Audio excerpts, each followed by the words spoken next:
O assassinato brutal da jovem Vitória Regina de Souza, de 17 anos, em Cajamar, na Grande São Paulo, continua a chocar o país. A adolescente foi encontrada decapitada, com sinais de tortura, e agora a investigação avança com prisões, suspeitos foragidos e novas provas, como roupas e fios de cabelo localizados no local do crime. O caso ainda levanta dúvidas sobre o possível envolvimento de uma facção criminosa, como o PCC, e a polícia já apura a coautoria de mais pessoas. Para entender como funciona esse processo de investigação, o que pode acontecer com os acusados e quais as penas previstas pela lei em um crime tão bárbaro, a gente conversa agora com a advogada criminalista Vanessa Fernandes. Boa tarde, Vanessa. Boa tarde, Rafael. Prazer estar aqui. Vanessa, começando então, querendo saber de você, como é que a justiça trata um caso como esse, que tem tantos detalhes chocantes? Quais são os crimes que podem ser imputados aos envolvidos e o que é que a lei prevê de pena para um caso tão chocante assim? Rafael, de verdade, é cada dia mais, infelizmente, comum ver crimes como esse acontecerem, né? A menina Vitória tinha apenas 17 anos e contra si foi imputado um delito tão bárbaro, né? Esse processo, eu acho que é importante a gente falar aqui, ele está em sigilo, né? Por dois motivos. O primeiro deles é que querem aí proteger a integridade da família, né? E também por ter uma investigação em andamento, o próprio delegado, ele quer aí, tem alguns mandados de prisão preventiva aí a serem decretados, ele não quer, para que não haja nenhum tipo de prejuízo à investigação, ele quer que esse sigilo, inclusive ele até falou sobre um sigilo administrativo, né, de dentro da delegacia, inclusive, então esse processo está em sigilo. A questão em si, você me pergunta sobre pena, né? Esse tipo de homicídio, dada a brutalidade, né, de como ele aconteceu, dificilmente ele vai ser encarado como um homicídio simples, porque o artigo 121, ele prevê homicídio simples e homicídio qualificado. O homicídio simples, ele tem uma pena de 6 a 12 anos, e o homicídio qualificado, ele tem uma pena de 12 a 30 anos, né? Então, pela definição de como foi o crime, provavelmente todas as pessoas que forem incurtidas nesse delito, que forem acusadas por esse crime grave, elas serão aí, né, primeiramente, tem todo um rito, tá? Também é importante dizer que elas não vão diretamente ao tribunal do júri, tá? Tem a primeira fase, onde um juiz vai analisar se há os requisitos para que elas possam ser direcionadas ao tribunal do júri. Certamente irão, né? Mas tem aí toda uma métrica. Mas provavelmente elas vão ser aí incutidas num homicídio qualificado, dada a brutalidade do delito praticado. Realmente, cada notícia nova a gente fica mais assustado aqui. E olha que a gente faz cobertura, infelizmente, vê tantos casos assim. Mas olha, a polícia já prendeu o dono do carro que teria sido usado no crime e também encontrou roupas e fios de cabelo lá no local da desova do corpo. Essas provas, elas podem impactar de que forma a investigação? Isso é suficiente para levar essas pessoas ao julgamento? Não são. Na verdade, as provas são elementos, né, de corroboração. Tá, Rafael? O que leva uma pessoa acusada a ser, na verdade, não só denunciada, né, a ela ser, a ter uma sentença contra si, né, a ser condenada de fato, é uma série de elementos de prova, né, que não são somente esses que você citou, né? Tem o laudo necroscópico, tem os próprios testemunhos, né? Tem as imagens de câmera, tem os celulares. A gente viu aí que teve uma terceira pessoa envolvida que filmou, né, o trajeto da Vitória de um ponto a outro. Então, todos esses elementos em conjunto, eles formam um arrojo probatório que vai trazer aí, num primeiro momento, a um juiz, né, todo o conteúdo necessário para que ele entenda se é o caso de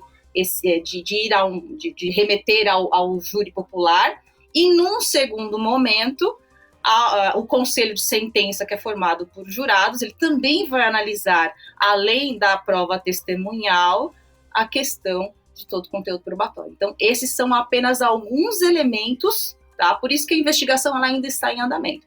Foram aí colhidos alguns pontos, né? Hoje a gente até viu que o pai dela foi dado como um dos suspeitos. Então, assim, ainda tem uma investigação em andamento, né?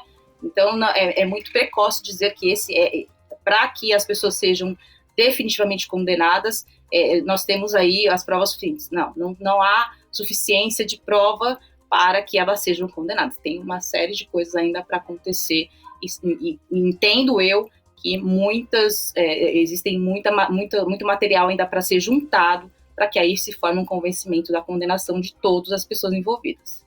Exatamente. A gente pergunta isso justamente para deixar claro para quem está assistindo a gente que esse tipo de crime, por mais brutal que seja, ele não pode ser resolvido com pressa. Tem que haver muita investigação. Então, assim, foi meio que uma pergunta para incitar de fato, para demonstrar que, para que seja realmente resolvido, para que os culpados possam ser julgados, não pode ser mal feito, até porque, se uma investigação é mal feita, ela pode atrapalhar o julgamento. E você falou, inclusive, um detalhe que eu acho muito importante a gente trazer, que é essa possível participação de outras pessoas no crime. Então, eu queria também como é que a justiça pode avaliar a participação de cada um, como é que diferencia quem participou diretamente do crime, de quem só ajudou, como é que a justiça vê isso para que, como eu falei para vocês, né, para que a gente possa de fato ter um julgamento real e que a Vitória possa ter feito justiça por ela.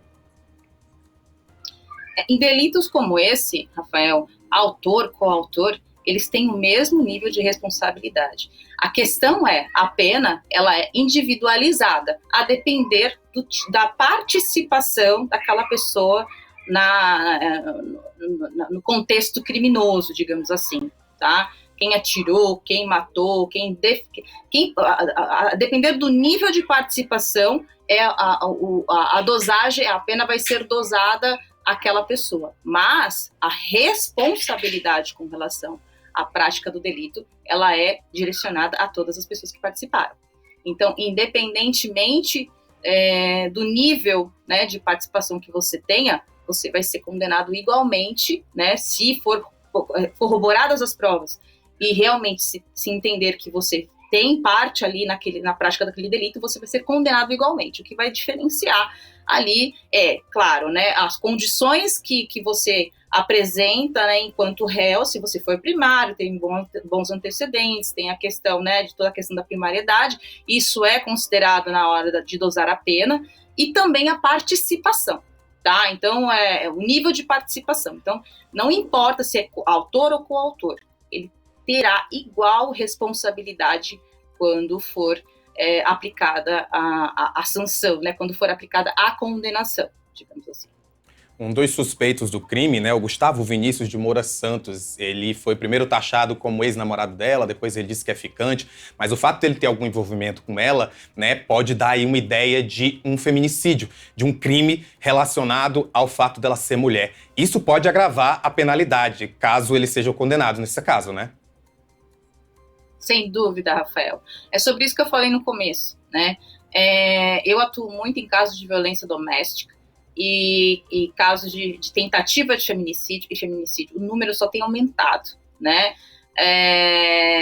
O feminicídio, né, ele é uma qualificadora do 121, que é o homicídio. Então, por isso que eu disse a você, muito dificilmente as pessoas que participaram desse crime, ou que realizaram esse crime, vão ser responsabilizadas por homicídio simples. Elas vão ser fatidicamente responsabilizadas por homicídio qualificado, independente, na minha opinião, tá? Independente do curso que essa investigação tomar, tá? Haja vista o tipo, haja vista a forma que foi, né? O que a gente tem aí de informação de como a Vitória foi encontrada, né? Né? Ela foi muito...